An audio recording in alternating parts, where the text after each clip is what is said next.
today I'm going to do a budget-friendly meal.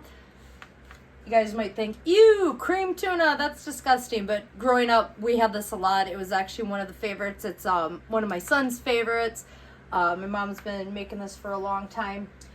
I know the price of like butter and milk have gone up, but overall it is a very, very budget-friendly meal. Nutritious too, because you got your milk and your tuna, you got your peas, kind of hitting all that stuff. Earlier today, I did buttermilk biscuits, and this is how I love to eat them. And I did homemade buttermilk biscuits. And I know buttermilk can kind of be expensive, but I get the powdered buttermilk and it works wonderful. And I know we're in northern Minnesota, but I got a tub of it about that big. Now I needed 6 tablespoons out of that to make buttermilk biscuits. Is right around $5. So that is definitely a difference. That is definitely something that you can look into. I know the price of like half and half and heavy whipping cream buttermilk is through the roof. But anyway, to get started on today's, so first we're going to start, I'm just going to go ahead and turn the stove on, little past medium there, medium high, and we're gonna melt 12 tablespoons of butter, or 3/4 cup, but butter, they got it measured out, 12 tablespoons, 1.5 sticks.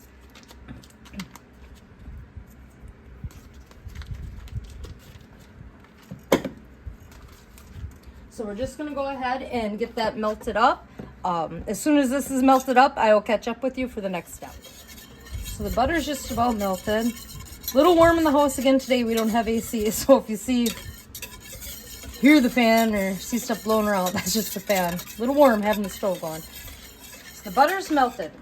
So we're gonna add 3/4 cup or 12 tablespoons of flour to that. What's nice about this is it's a one pan meal. We're just gonna whisk this in. I mean, obviously when I do this and I'm not, I guess, on video, I don't need to dirty up so much stuff, but instead of me sitting here and trying to measure out cups of stuff and everything, I just have to have it all measured out to the side. So now we're just kind of creating a roux. So you got your butter and you got your flour. And you're just going to keep mixing it. I probably never go as long as you should to do this, but it's always worked for me. I know they say, oh, until golden brown. Well, I pretty much add mine in. I get it stirred up pretty good, and I move on. I get to be impatient. You can ask Mike, am I impatient?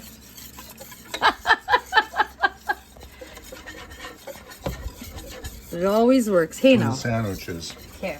I'm impatient. So we got, yeah, you are with food. So that's looking pretty good. Now, again, you can use, whatever milk, 1%, 2%. I would really say definitely 2%. In an instance like this, I do get the whole milk. It's just a little bit creamier and it goes a little bit better.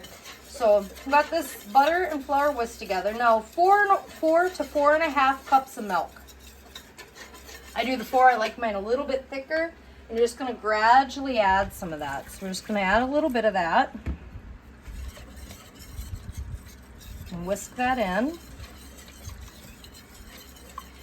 And it's going to kind of thicken up kind of to a paste in a way. That's okay. That's kind of what you want. If it's not doing that, then there probably is an issue. You're adding the milk. Probably add a little bit too much too fast. So we got that thickened up. So now we're going to go ahead and add a little bit more. Make sure you're whisking around the sides. You don't want stuff burning in them sides. So we're going to go ahead and add a little bit more. So I'm probably about at the halfway point now. Adding the milk. And this will probably thicken up pretty thick too. I've noticed when you do it gradually, it might look all lumpy and pasty, but it actually does keep the lumps out. That's one compliment I've gotten is, I make lots of different gravies and cream stuff, and I don't have them lumps. Still a little bit thick. We're got about 2 cups left to add. I'm going to add about half that. Give it a little bit more of a whisk.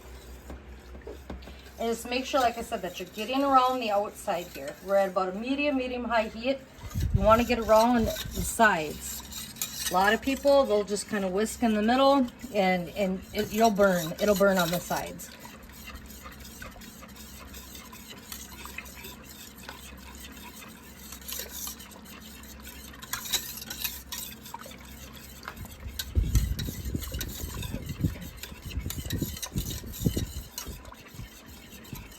I'm going to go ahead and add the last of the milk. So right now we have that butter and flour made the roux, 12 tablespoons each, 3/4 cup of each, 4 to 4.5 cups of milk. I do 4. Before I start adding the other stuff, I'm just giving it a little bit of a good whisk here, make sure I don't have any lumps or anything in there. Okay.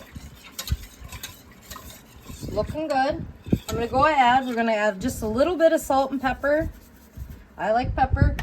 This is to taste, but I just give a little sprinkle of salt, add some pepper, give that a little whisk. How much salt? A jigger? Not a jigger. I feel people can add some of their own salt and pepper to theirs. I just like to add a little bit to it to give it a little bit of flavor. I, for one, love pepper probably a little bit more than Mike, so I don't try to go too heavy. Otherwise, I'd probably throw half that in there. Now, next, you're going to want to add your tuna.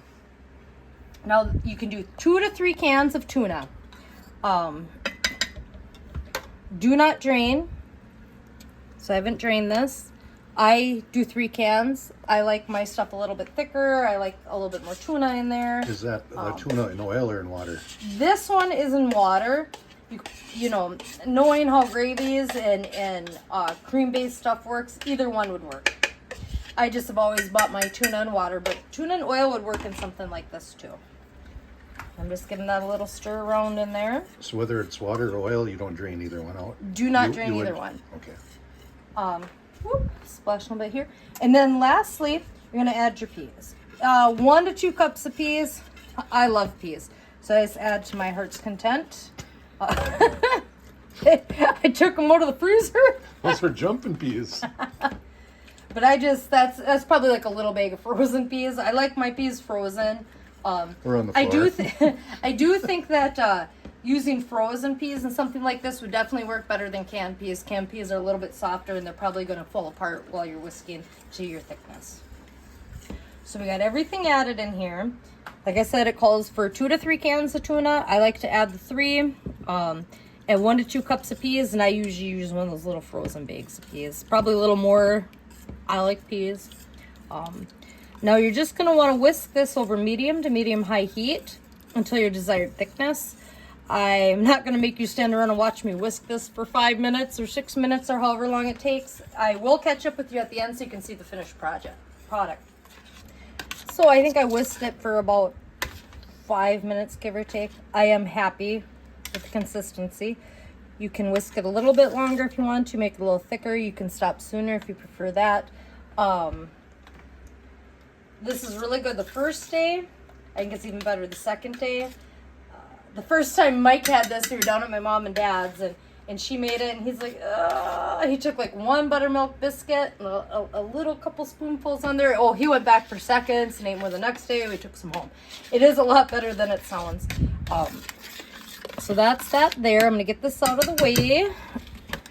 The burner's still a little bit hot.